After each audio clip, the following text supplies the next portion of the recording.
మరి పట్టించుకోమాకండి, ఆయన ఫ్లోలో అనేశారు. మాట్లాడారు, అది కూడా చాలా అగ్రెసివ్ గా మాట్లాడుతున్నప్పుడు కొన్ని చూసి చూడనట్టు వదిలేయాలని చెప్పేసి కాంగ్రెస్ పార్టీ నాయకులు అంటున్నారు. సరే, ఎనీహౌ మీరు ఒక ప్రస్తావన చేశారు, ఉగ్రవాదుల ప్రస్తావన. ఇవాళ వెస్ట్ బెంగాల్లో రీపోలింగ్ జరుగుతుంది ఫాల్టా నియోజకవర్గంలో. జహంగీర్ ఖాన్ మొన్న డిక్లేర్ తాను తప్పుకుంటున్నట్టు, పోటీ నుంచి తప్పుకుంటున్నట్టు, దాదాపు 255 పోలింగ్ బూత్స్ లో నడుస్తోంది. దేబాన్షు పాండే బీజేపీ క్యాండిడేట్ గా అక్కడి నుంచి కంటెస్ట్ చేస్తున్నారు. ఆయన తప్పుకున్నాడు కాబట్టి బహుశా ఏకపక్షంగా ఉంటుందేమో. ఆయన తప్పుకునే ముందు ఒక వీడియో రిలీజ్ చేశారండి సోషల్ మీడియాలో, అది వైరల్ అవుతుంది. ఒకసారి చూద్దాం దేబాన్షు పాండే, జహంగీర్ ఖాన్ మాట్లాడింది ఏంటి. ఆయన మాట్లాడింది, నేను తప్పుకుంటున్నాను, నన్ను జైల్లో పడేయండి, జైల్లో ఉంటేనే నాకు రక్షణ అని. అంటే మీరు ఎంత భయోత్పాతం సృష్టిస్తున్నారు మీరు అధికారంలోకి రాగానే. ఒక ప్రజాస్వామికంగా పోటీ చేస్తున్న ఒక గూండాకి మీరు ఆయన హక్కును ఎక్సర్సైజ్ చేసుకోనికుండా అడ్డుపడుతున్నారు. ఒకసారి ఆ వీడియో చూడండి. జహంగీర్ ఖాన్ రైట్, ఆయన ఏమన్నారంటే, నన్ను బయట ఉంటే వీళ్ళు ఏదో చేసేస్తారు, అంటే మీ గవర్నమెంట్, బీజేపీ గవర్నమెంట్ చంపేస్తుంది అని. ఆయన పాపం గడిచిన 3 సార్లుగా నేను బంగ్లాదేశ్ పౌరుణ్ణి, అయినా నేను ఇక్కడ వచ్చి గెలుస్తున్నానని చెప్పినప్పుడు ఎవరైనా మాట్లాడాలి. చూడండి ఒకసారి. সেই জন্য আমি সম্মানীয় মুখ্যমন্ত্রী ফলতা উন্নয়নের জন্য স্পেশাল প্যাকেজ দিচ্ছে। সেই জন্য আমি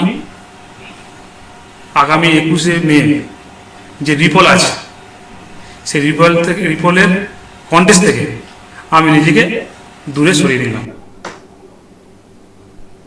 స్వచ్ఛందంగా తప్పుకుంటున్నాను రవికుమార్ గారు ఆయన అన్నారు. ఇదే జహంగీర్ ఖాన్ ఏమన్నారంటే, ఇప్పుడు చరణ్ కౌశిక్ గారు కూడా వినాలి. రాహుల్ గాంధీ గారి కన్నా ముందు ఆయన అన్నాడు, 4వ తారీఖు సాయంత్రం తర్వాత అమిత్ షా ఈ రాష్ట్రం నుంచి ఎలా వెళ్తాడో, లేకపోతే ఈ రాష్ట్రానికి ఎలా వస్తాడో మేము చూస్తాం అన్నాడు. మరి ఇవాళ ఆయన బంగ్లాదేశ్కి పారిపోయే పరిస్థితి వచ్చింది. అది చాలా స్పష్టంగా చెప్పాడు. ఏమని, 4వ తారీఖు అమిత్ షా అలాగే అజయ్ పాల్ శర్మ సూపర్ కాప్ వచ్చాడు కదా యూపీ నుంచి, వీళ్ళిద్దరు ఎట్లా పోతారని. సో ఇవాళ వాళ్ళు ఇప్పుడు చరణ్ కౌశిక్ గారు కూడా అనేది ఏంటి, ఇందాక ఇలాంటి వాళ్ళని కేంద్ర ప్రభుత్వంగా మీరు ఇన్నాళ్ళు ఎందుకు ఉపేక్షించారండి? వాసు గారు, నేను విషయం చెప్తాను. టీఎంసీ గత 2021లో టీఎంసీ పార్టీ గెలిచిన తర్వాత దాదాపు 300లకు పైగా బీజేపీ కార్యకర్తలను హత్య చేసినారు. కొన్ని వందల ఇల్లు, బీజేపీ కార్యకర్తలకు సంబంధించిన కొన్ని వందల ఇల్లు తగలబెట్టినారు. చాలా ఊర్లలో బీజేపీకి ఓటు వేశారన్న ఒకే ఒక్క ఆరోపణతో ఊర్లు ఖాళీ చేయించేశారు. ఊర్లు ఖాళీ చేయించి ఆ ఊరు మొత్తం అక్కడ నుంచి పంపించేశారు. ఇంత దారుణాలు జరిగినప్పటికీ కూడా అక్కడ పోలీస్ రికార్డ్స్ లో హత్యలు జరిగినట్టుగా ఉండదు. కేవలం 34 మంది హత్యలు జరిగినాయి, 1-2 ఇల్లు తగలబడ్డట్టుగా అప్పుడు అక్కడ పోలీస్ రికార్డ్స్ లో ఉండదు. ఇప్పుడు మీరు చెప్పండి సార్, ఈ యొక్క బంగ్లాదేశ్ సంబంధించి అక్కడి నుంచి మన దేశానికి అక్రమంగా చొరబాట్లు జరుగుతూ ఉన్నాయి. ఈ చొరబాట్లను ఆపాలా, బిఎస్ఎఫ్ కి కావచ్చు, కేంద్ర హోంశాఖకు కావచ్చు, మీరు అక్కడ ఉన్నటువంటి ఆ భూమిని అప్పజెప్పాలని చెప్పేసి అప్పట్లో కేంద్ర ప్రభుత్వం కోరినప్పటికీ కూడా అప్పుడు ఉన్నటువంటి టీఎంసీ ప్రభుత్వం అంగీకరించాలి. ఇన్ని జరిగిన తర్వాత కూడా భారతీయ జనతా పార్టీ ప్రజాస్వామ్యయుతంగా అక్కడ కొట్లాడి అధికారంలోకి వచ్చింది. భారతీయ జనతా పార్టీ కొట్లాడింది అనకంటే కూడా అక్కడ ప్రజలు కొట్లాడారు. టీఎంసీకి వ్యతిరేకంగా ప్రజలు కోరుకున్నారు భారతీయ జనతా పార్టీ ప్రభుత్వం అక్కడ రావాలని చెప్పేసి. అక్కడ అదే విధంగా ప్రజలు తీర్పిచ్చినారు, భారతీయ జనతా పార్టీ అధికారంలోకి వచ్చింది. ఇప్పుడు వీళ్ళ పాపాలు పండుతాయని, ఇంతకు ముందు వీళ్ళు చేసినటువంటి అక్రమాలు, హత్యలు, గుండాయిజము, రౌడీయిజము, భూ ఆక్రమణలు ఇవన్నీ కూడా బయటపడతాయి అని చెప్పేసి స్వచ్ఛందంగా జహంగీర్ ఖాన్ అనే వ్యక్తి తప్పుకుంటున్నాడు. లేకపోతే అక్కడ ప్రజలే కొట్టి చంపేటట్టు ఉండరు. ఇంతకుముందు మీరు చెప్పినట్టుగా ఆయన అమిత్ షాని ఛాలెంజ్ చేస్తాడు, ఆ సూపర్ కాప్ ని ఛాలెంజ్ చేస్తాడు. అంటే పోలీసు వ్యవస్థ పైన గౌరవం లేదు, కేంద్ర ప్రభుత్వం పైన గౌరవం లేదు, ఈ యొక్క దేశ చట్టాల పైన ఎక్కడ కూడా గౌరవం లేదు. కేవలం ఒకటే, భయపెట్టి ఓట్లు వేయించుకోవాలని ఒక లక్ష్యంతో ఆ టీఎంసీ పార్టీ అభ్యర్థి పనిచేశాడు. కాబట్టి ఇప్పుడు తను భయపడుతున్నాడు. టీఎంసీ పార్టీ అధికారంలో లేదు కాబట్టి తను భయపడుతున్నాడు. ఆ భయంతో తను చేసిన పాపాలన్నీ కూడా ఎక్కడ బయటపడితేనో భయంతోనే తప్పుకుంటున్నాడు తప్ప అక్కడ లా అండ్ ఆర్డర్ లేదని కాదు. మా యొక్క శుభేందు అధికారి గారు ముఖ్యమంత్రికి కాకుండా ముందే ఆయన చెప్పినారు. ఏం చెప్పినారంటే, బీజేపీ కార్యకర్తలు ఎవరు కూడా టీఎంసీ పార్టీ ఆఫీసులను తగలబెట్టొద్దు, వాటిని ఆక్రమించుకోవద్దు, ఎవరు కూడా అల్లర్లు చేయదని చెప్పేసి పిలిపించినారు. అది మా సంస్కృతి సార్, అది మా పాలన. కానీ ఇదే టీఎంసీ గుండాలు, టీఎంసీ ముఖ్యమంత్రి అప్పుడు మమతా బెనర్జీ ఏం చెప్పారో తెలుసా? ఏదో చిన్నది ఒకటి రెండు జరిగితే ఏమవుతుందండి అని చెప్పేసి అన్నారు. ఎక్కడో ఒక చోట జరిగిందని చెప్పేసి మొత్తం బంగ్లాదేశ్ మొత్తం జరుగుతుందా, పశ్చిమ బెంగాల్ మొత్తం జరుగుతుందా అన్నారు. ఆ జరుగుతుందని చెప్పేసి మళ్ళీ ఇంకా ముందుకు ఎక్కడ దాకా పోయారంటే, ఎవరైతే బీజేపీకి ఓట్లు వేస్తారో వాళ్ళ సంగతి చూసుకుంటామని బెదిరించేదాకా పోయారు. ఎవరైతే జై శ్రీరామ్ అంటారో వాళ్ళ సంగతి కూడా చూసుకుంటామని చెప్పేసి బెదిరించేదాకా పోయారు. ఇవన్నీ ఓకే సార్. ఇప్పుడు చరణ్ కౌశిక్ గారు అడిగేది ఏంటంటే, మీరు 15 ఏళ్లుగా కేంద్రంలో ఉన్నారు, చొరబాటుదారులను ఎందుకు అడ్డుకోలేకపోతున్నారు, అడ్డుకోలేకపోయారు, ఇవాళే ఎందుకు చేస్తున్నారు, ఇన్నాళ్ళు ఏం పీకారు? అక్కడ రాష్ట్ర ప్రభుత్వం, లోకల్లో ఉన్నటువంటి రాష్ట్ర ప్రభుత్వం యొక్క వ్యవస్థలు, రెవెన్యూ కావచ్చు, పోలీసు కావచ్చు, వాళ్ళ యొక్క సహకారంతో బంగ్లాదేశ్ యొక్క చొరబాట్లు సాగినాయి. వాళ్ళ వల్లనే ఆ బంగ్లాదేశ్ నుంచి చొరబాటు వచ్చినారు.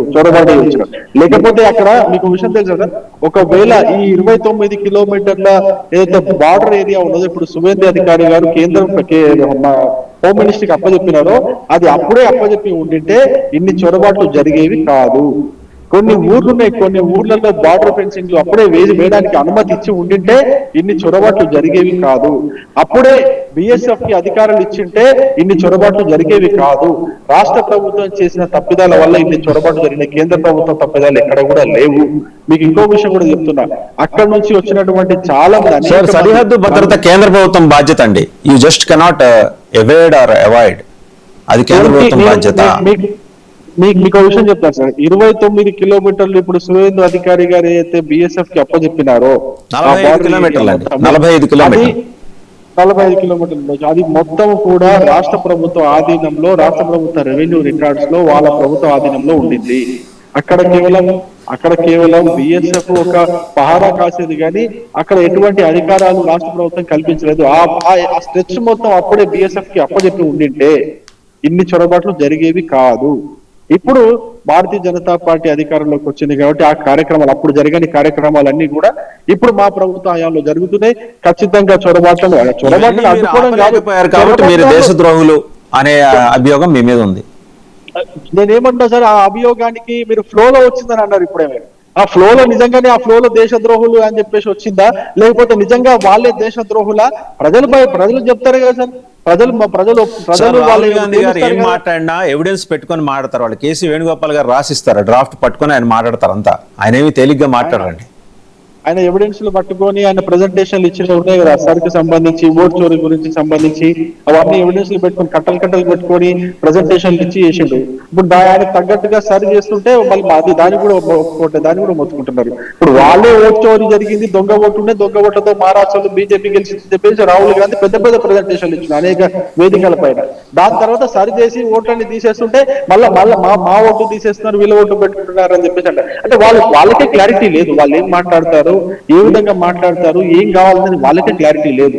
వాళ్ళ క్లారిటీలకి ఈ విధంగా మరి కేసీ వేణుగోపాల్ కి మరి క్లారిటీ లేనట్టు ఆయన రాసిచ్చింది, ఆయన చదువుతూ ఉంటాడు. మరి ఈయనకన్నా ఇంత జ్ఞానం ఉండాలి కదా, నేను ఏం మాట్లాడుతున్నా, ఏం చదువుతున్నా అనేది. ఒకసారి శ్రీరామ్ గారు, ఇప్పుడు రాహుల్ గాంధీ చేసిన వ్యాఖ్యలు, దేశద్రోహుల వ్యాఖ్యలకి కాంగ్రెస్ ఎలా ముడిపెడుతుందంటే, ఓకే మీరు ఎంత స్టేట్ సబ్జెక్టు రెవెన్యూ అని అన్నప్పటికీ కూడా సరిహద్దుల్లో ఉన్నప్పుడు కేంద్రానికి ఎక్కువ బాధ్యత ఉంటుంది.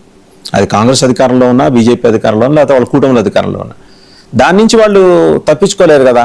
Simply they cannot throw mud on Mamata Banerjee సర్కార్, అవునా కదా?